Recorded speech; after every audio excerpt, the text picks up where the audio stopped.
Sekarang kita akan masuk ke subtopik ketiga, yaitu tentang risiko dan diversifikasi. Jadi kenapa sih kita harus membahas risiko ini? Karena risiko ini kan yang sebenarnya membuat return aktual kita menyimpang dari expected return kita. Nah, risiko ini sebenarnya bisa kita minimalisir gitu dalam kalau kita membentuk portofolio. Risiko ini bisa kita minimalisir dengan cara diversifikasi. Pertanyaannya adalah risiko seperti apa yang bisa kita minimalisir itu. Nah, jadi risiko itu terdiri dari dua jenis, yaitu risiko sistematik dan risiko unsistematik. Kalau systematic risk, dia itu faktor risiko yang mempengaruhi, bisa dikatakan, keseluruhan aset. Nah, jadi kalau misalnya risiko ini terjadi, seluruh aset akan terpengaruh. Nah, sementara unsystematic risk sendiri sebenarnya risiko yang hanya mempengaruhi sebagian dari aset. Misalnya hanya mempengaruhi satu industri tertentu saja atau hanya mempengaruhi satu perusahaan saja. Itu unsystematic risk. Nah, kemudian si systematic risk ini biasanya disebut juga dengan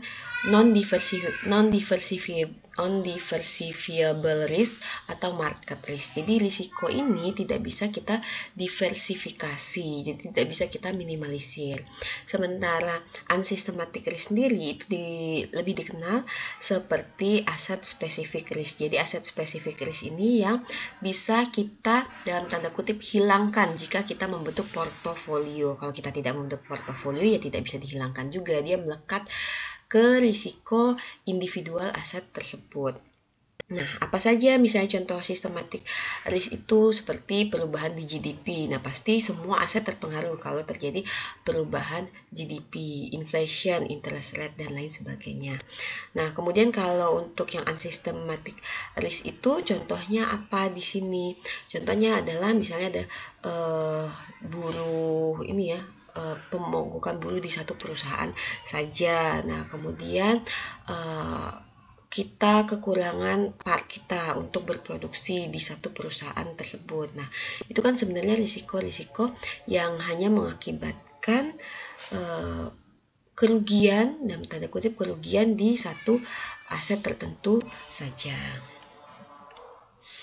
Nah, kalau misalnya kita berbicara risk tadi, sekarang kita juga ngomongin tentang return. Nah, di sini ada expected return dan unexpected return. Kalau expected return itu return yang memang sudah kita prediksi sebelumnya. Kalau unexpected return itu adalah return yang tidak kita prediksi sebelumnya. Nah, biasanya realized return atau actual return itu tidak sama dengan expected return di sini. Jadi total return itu sama dengan expected return ditambah dengan unexpected return. Nah, ini lambangnya seperti ini ya, ini total return, ini expected return yang kita hitung menggunakan probabilitas sebelumnya, dan ini adalah unexpected return. Nah, di sini berarti ada expected komponen sama unexpected komponen tadi ya. Kalau di sini unexpected return ini bisa jadi positif ataupun negatif. Nah, kemudian tapi di waktu yang cukup panjang biasanya average dari rata-rata unexpected return ini akan sama dengan 0. Jadi misalnya ada pertama unexpected return-nya positif, kemudian besoknya unexpected return-nya negatif. Nah, itu kalau misalnya dalam jangka waktu yang sangat lama unexpected return ini akan sama dengan 0. Jadi kalau dalam jangka waktu yang lama total return itu sebenarnya akan sama dengan expected return. Nah, lalu apa sih yang mempengaruhi expected return maupun unexpected return ini? Adanya announcement dan news di sini. Jadi di sini announcement dan news itu dia ada bagian dari expected part-nya dan ada surprise-nya. Nah, surprise ini yang biasanya di unexpected return-nya. Jadi kalau misalnya kita sudah memperkirakan, oh nanti ke depan GDP-nya akan berapa persen. Nah, ternyata pas diumumkan, oh benar, GDP itu sesuai dengan apa yang sudah kita prediksi, apa yang sudah kita forecast. Berarti tidak ada surprise-nya. Jadi announcement itu sama dengan expected part kita di sini. Jadi expected part dalam setiap announcement itu adalah bagian dari informasi yang yang market itu gunakan untuk membentuk expected return kita. Nah, di sini surprise-nya itu adalah yang mempengaruhi unanticipated atau unexpected return stock tersebut nih ininya. Jadi kalau misalnya announcement-nya itu sesuai dengan expected apa yang kita perkirakan ke depannya, ya berarti expected total return itu akan sama dengan expected return kita yang sudah kita prediksi. Tapi kalau misalnya banyak surprise-nya di sini, nah berarti total return itu dipengaruhi juga oleh expected return ditambah dengan unexpected return-nya. Ini ya, kalau kita tuliskan kembali, total return sama dengan expected return dan ditambah dengan unexpected return. Sementara unexpected return ini ada yang bagian dari systematic portion sama yang unsystematic portion. Jadi kalau kita ubah nih sistematiknya, U-nya sama dengan systematic plus unsystematic, berarti nanti total return kita adalah expected return ditambah dengan bagian dari systematic portionnya, ada juga bagian dari unsystematic portionnya. Jadi kalau unexpected return itu ada tuh yang dia itu kalau systematic portion berarti berpengaruh untuk seluruh aset, ada juga yang tidak berpengaruh untuk seluruh aset, hanya aset-aset tertentu di sini. Nah, tadi kan seperti saya bilang ya, risiko itu bisa kita minimalisir dengan cara diversifikasi. Diversifikasi itu dengan membentuk portofolio. Nah, di sini portofolio diversification itu adalah kita berinvestasi pada beberapa aset kelas yang berbeda atau sektor industri yang berbeda. Nah, tujuannya apa? Ya, agar risikonya itu bisa diminimalisir. Jadi kalau misalnya nih ada unsystematic risk, dia hanya berpengaruh di industri A. Kalau unsystematic itu terjadi di industri A, industri B kan tidak terpengaruh kan. Jadi di sini kita balancing tuh antara risiko yang menyebabkan mungkin return kita akan menjadi negatif. Nah, kita balancing dengan aset atau saham yang berada di sektor yang tidak terpengaruh oleh unsystematic risk tadi. Nah, itu gunanya portfolio diversification. Jadi, di sini diversifikasi itu tidak hanya kita memegang banyak aset. Misalnya nih, kita memiliki 50 aset. Nah, ini kan sudah portofolio ya, tapi semuanya di internet di sini, di industri internet. Nah, sebenarnya kita tidak terdiversifikasi karena ketika unsystematic risk itu terjadi di industri internet, seluruh aset kita ya terpengaruh karena aset kita atau stok kita investasikan hanya di internet saja. Nah, kemudian jadi kalau misalnya risikonya terjadi dan returnnya turun, ya return portofolio juga akan ikut turun semuanya. Nah, kemudian misalnya nih tadi yang 50 stok tadi, kita nggak cuma di internet, tapi kita spread ke 20 industri yang berbeda. Kita bagi-bagi tuh ke 20 industri yang berbeda.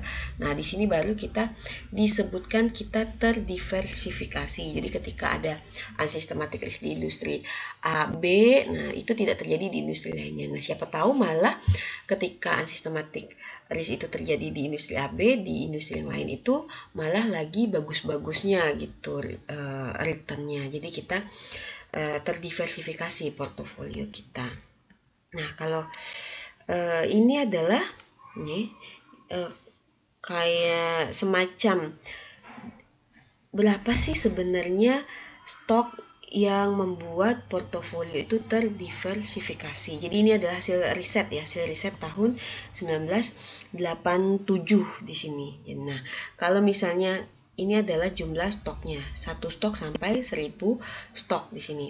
Nah, ini adalah risikonya, rata-rata standar deviation dari annual portfolio return di sini. Kemudian ini adalah rasio dari portfolio standar deviation terhadap standar deviasi dari single stock. Jadi standar deviasi portofolio dibandingkan dengan standar deviasi dari satu stoknya. Nah, kalau kalian lihat di sini ya, kalau hanya investasi di satu stok deviasinya tinggi ya, 49,24%.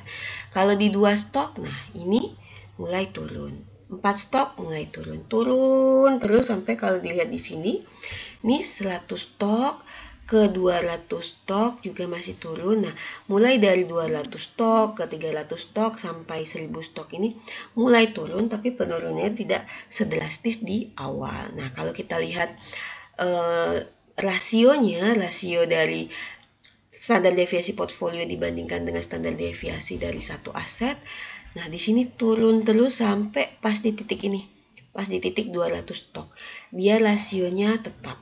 Nah, jadi kalau terlihat di sini, kita bisa lihat bahwa ketika kita memiliki 200 stok itu udah kayak titik maksimum kita bisa mengurangi risiko kita. Kita tambahkan berapa stok pun rasionya akan sama saja. Jadi ini di 200 stok ini batas maksimum diversifikasi kita. Nah, berarti sebenarnya ada di satu titik risiko itu tidak bisa kita diversifikasi lagi. Kita nggak bisa kita minimalisir lagi risiko tersebut. Nah, kalau kalian ingat juga tadi kita ke Excel dulu. Nah, kan sebenarnya untuk mencari variance dan standar deviasi portfolio kan bisa dengan cara mencari menggunakan cara individual aset atau menggunakan cara weighted-nya di sini. Kalau return berarti dikalikan dengan weighted dikali dengan expected return. Kalau untuk variance-nya bisa kita kalikan weighted dengan covariance-nya. Nah, ini kalau untuk dua aset kan seperti ini nih. Formula dari mencari variance-nya. Nah, kalau kalian cek di sini ada part. Kalau untuk variance kan nilainya pasti positif ya. Variance itu nilainya pasti positif. Tapi ada part di sini namanya covariance. Nah, covariance ini masih dimungkinkan dia nilainya negatif karena covariance kan memperlihatkan pergerakan antara dua aset. Ketika asetnya itu bergerak searah, satu naik, nah itu covariance-nya pasti positif. Tapi ketika pergerakannya itu nggak salah, misalnya satu positif, satu negatif, nah covariance-nya akan negatif di sini. Nah, sebenarnya kan kalau di sini covariance-nya di sini kalau covariance-nya negatif, berarti variance-nya akan bisa diminimalisir kan? Ini kan negatif jadinya mengurangi variance atau mengurangi risiko. Jadi kalau kita mau mendiversifikasi portofolio kita investasikanlah pada aset-aset dengan covariance yang negatif di sini sehingga mengurangi risiko. Nah, kalau di sini kan terlihat ya, covariance AB itu dia adalah negatif sehingga risiko atau variance portfolio itu pasti akan berkurang dibandingkan variance dari masing-masing single asetnya. Ini yang A 19,6%, yang B 14,7%, sementara portfolio itu turun menjadi 2,45%. Nah, inilah yang kita maksud dengan mendiversifikasi risiko melalui pembentukan portofolio dengan catatan covariance-nya negatif. Jadi di sini walaupun terlihat kan sepertinya lebih gampang mencari variance dengan cara individual, dengan cara yang sama seperti mencari variance di individual aset, tapi formula ini ada gunanya memberikan memberikan sense kepada analis itu bahwa mana nih aset-aset yang harus kita pilih agar kita bisa mendiversifikasi portfolio kita dengan cara melihat covariance-nya di sini. Oke, kita balik ke materi lagi. Nah, prinsipal dari diversification ya di sini ya. Jadi diversification ini bisa mengurangi variabilitas dari return. Nah, kan ada ini ya tadi risk return trade off. Kalau risknya tinggi, returnnya tinggi. Kalau risknya rendah, returnnya rendah. Nah, berarti di sini kalau kita menurunkan risiko, berarti returnnya akan turun dong. Memang mungkin akan turun, tapi penurunan returnnya itu tidak sama besar dengan penurunan variansnya. Jadi bisa jadi penurunan variansnya itu banyak banget, tapi penurunan returnnya hanya sedikit. Nah, contohnya tadi yang di sini ya. Ini kan dari 19,6 ke 2,45%, ini kan jauh banget nih turunnya nih. Kalau kita lihat ya berapa penurunannya ini. Nah, ini 8 kali lipat nih. Jadi ini dia 8 kali lipat lebih rendah dibandingkan yang di sini. Tapi untuk portfolionya dibandingkan yang si A ini malah dia naik ya returnnya ya di sini. Nah, kalau dibandingkan si B dia memang turun nih. Nah, tapi penurunan dari B ke A, dari B ke portfolio ini dia hanya turun berapa ini ya? Sekitar 3,5% di sini turunnya. Tapi untuk risikonya dia turunnya bisa sampai 12,2% nih, 12,25%. Nah, jadi itu tujuan portfolio itu, kita bisa menurunkan risiko tanpa harus menurunkan return sangat jauh gitu.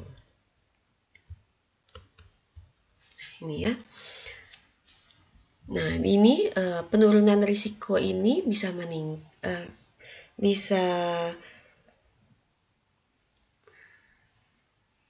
Nah, jadi di sini penurunan risiko ini bisa meningkat karena ini ya, misalnya penurunan expected return dari satu aset bisa di offset dengan ini kenaikan expected return dari aset yang lainnya.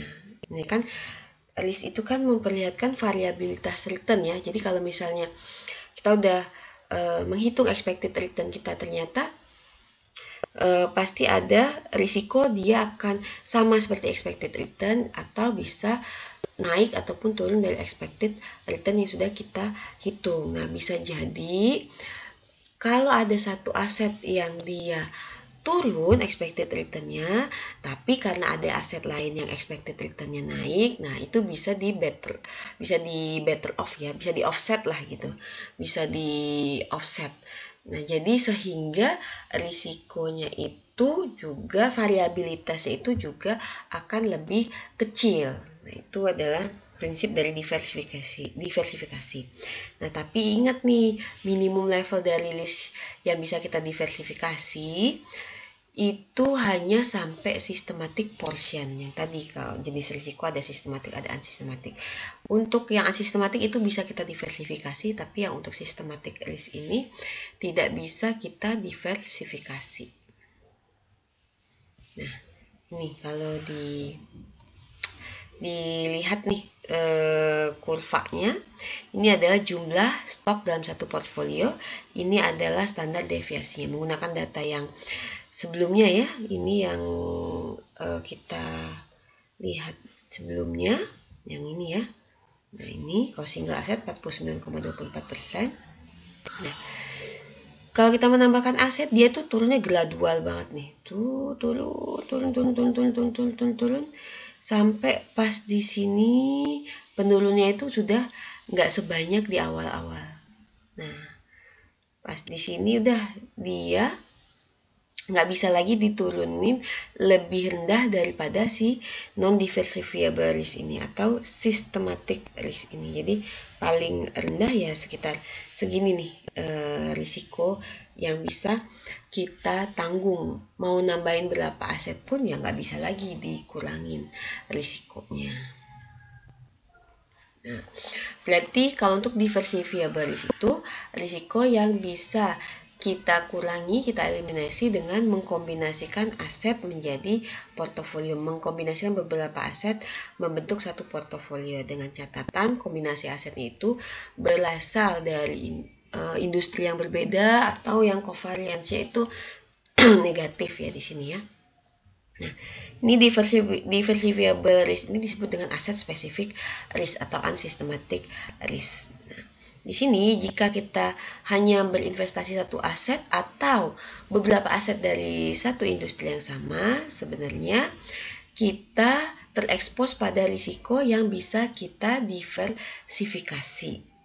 Jadi sebenarnya bisa kita hilangkan itu risiko itu dengan cara menambahkan aset lain dari industri yang tidak sama.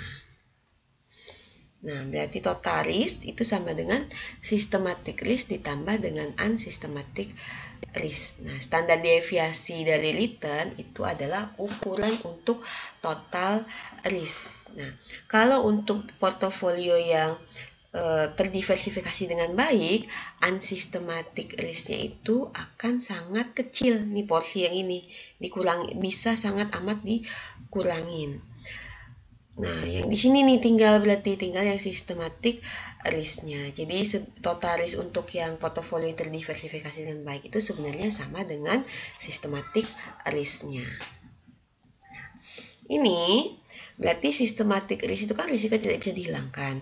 Nah, kalau kita mau mengambil risiko tersebut, berarti kita akan mendapatkan reward dari keberanian kita untuk menanggung risiko tersebut.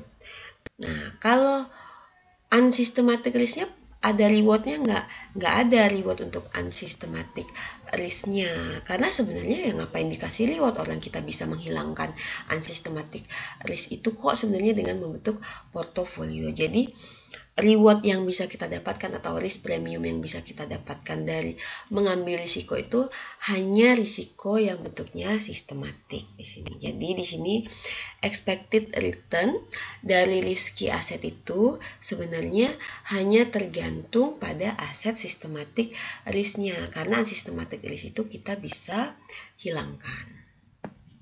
Nah, pertanyaannya terus kan kalau total risk kan menghitungnya dengan menggunakan standar deviasi ya. Nah, kalau untuk yang systematic risk total risiko itu dihitung dengan menggunakan standar deviasi. Total risiko itu terdiri dari systematic dan unsystematic risk. Unsystematic risk bisa kita hilangkan dengan diversifikasi. Nah, sekarang gimana caranya untuk menghitung systematic risk? Ada yang namanya ukurannya itu adalah beta coefficient. Nah, ini. Nah, beta ini nilainya itu ada yang bernilai 1, ada yang bernilai kurang dari 1, ada yang bernilai lebih dari 1. Kalau nilainya sama dengan 1, artinya aset yang kita miliki itu, individual aset yang kita miliki itu, dia memiliki systematic risk yang sama dengan rata-rata market di sini, keseluruhan aset di market tersebut. Kalau beta kurang dari 1, berarti aset kita itu memiliki systematic risk yang lebih rendah dibandingkan overall market atau rata-rata aset yang ada di market tersebut. Kalau beta lebih dari 1, berarti aset yang kita miliki itu memiliki risiko yang lebih tinggi dibandingkan rata-rata aset dalam satu market. Jadi ini menunjukkan beta lebih besar dari 1 menunjukkan aset yang lebih berisiko dibandingkan aset rata-rata market. Kalau beta kurang dari 1, asetnya kurang berisiko. Kalau beta sama dengan 1, ini menunjukkan aset kita sama risikonya dengan rata-rata market di sini. Nah, berarti kelihatan ya di sini beta market itu nilainya akan sama dengan 1 di sini. Kemudian kalau beta risk free berapa? Beta risk free nilainya sama dengan 0 karena kan dia dianggap bebas risiko ya. Jadi yang harus kalian ingat tentang beta itu adalah untuk risk free betanya sama dengan 0, untuk market betanya sama dengan 1. Nah, ini rata-rata aset memiliki beta sama dengan 1. Kalau kita bandingkan dengan aset itu sendiri, berarti dia sama dengan pasar. Kan rata-rata aset kan pasar ya. Kalau aset misalnya dia memiliki beta 0,5 kurang dari 1, berarti risiko sistematik risknya itu setengah dibandingkan rata-rata aset. Kalau aset memiliki beta 2 berarti risikonya itu 2 kali lipat dibandingkan rata-rata aset dalam pasar. Nah, ini adalah contoh ya beta koefisien untuk beberapa perusahaan besar. Ini data tahun 2017. Kalau dilihat di sini berarti aset yang lebih berisiko itu adalah yang paling berisiko ini ya CBS Corporation. Apple juga lebih berisiko dibandingkan Johnson Johnson, Coca-Cola, Twitter maupun Pfizer di sini. Nah, harusnya return untuk aset-aset yang seperti ini, yang lebih berisiko ini, betanya, returnnya akan lebih tinggi. Nah, ini contoh soalnya. Misalnya ada beberapa informasi, ini ada standar deviasi dari security C, ada security K, ini aset atau stok C, stok K ya, betanya seperti ini. Nah, mana sekuritas yang memiliki total risk yang paling tinggi? Nah, total risk paling tinggi kita lihat standar deviasinya ya. Berarti yang paling tinggi adalah ini, stok K ini atau sekuritas K. Kemudian mana sekuritas yang memiliki lebih banyak systematic risk? Systematic risk berarti kita lihat beta, berarti yang lebih tinggi adalah sekuritas C di sini, 1,25. Kemudian mana sekuritas yang harusnya memiliki higher expected return. Nah, tadi ya, reward untuk menanggung risiko itu hanya dikenakan, hanya ada untuk aset-aset dengan risiko yang systematic risk saja, karena dianggap unsystematic portion dari total risk itu bisa kita diversifikasikan. Berarti harusnya kalau melihat data ini, harusnya aset dengan expected return paling tinggi itu adalah si sekuritas C, karena dia systematic risk-nya paling tinggi. Bukan sekuritas K, walaupun standar deviasinya paling tinggi di sini, karena di sini banyak porsi unsystematic risk yang bisa dihilangkan sebenarnya. Nah, kita lihat di sini ya. Misalnya kita pakai contoh sebelumnya nih yang tadi ya, untuk yang aset stok C, KO, INTC, BP ini disajikan kembali nih weighted-nya. Betanya seperti ini. Berapa portfolio betanya? Nah, portfolio betanya berarti jumlah weighted dikali beta. Nah, berarti weighted 1 kali beta 1 ditambah weighted 2 kali beta 2 sampai weighted N, aset ke N dikali beta N. Nah, tinggal kita masukin aja nih 0,133 dikali 1,685 ditambah 0,2 kali 0,195 dan seterusnya sampai selesai, sehingga beta portfolionya adalah 1,147. Nah, itu aja untuk bahasan risk dan diversification. Nanti kita akan lanjutkan tentang security market line.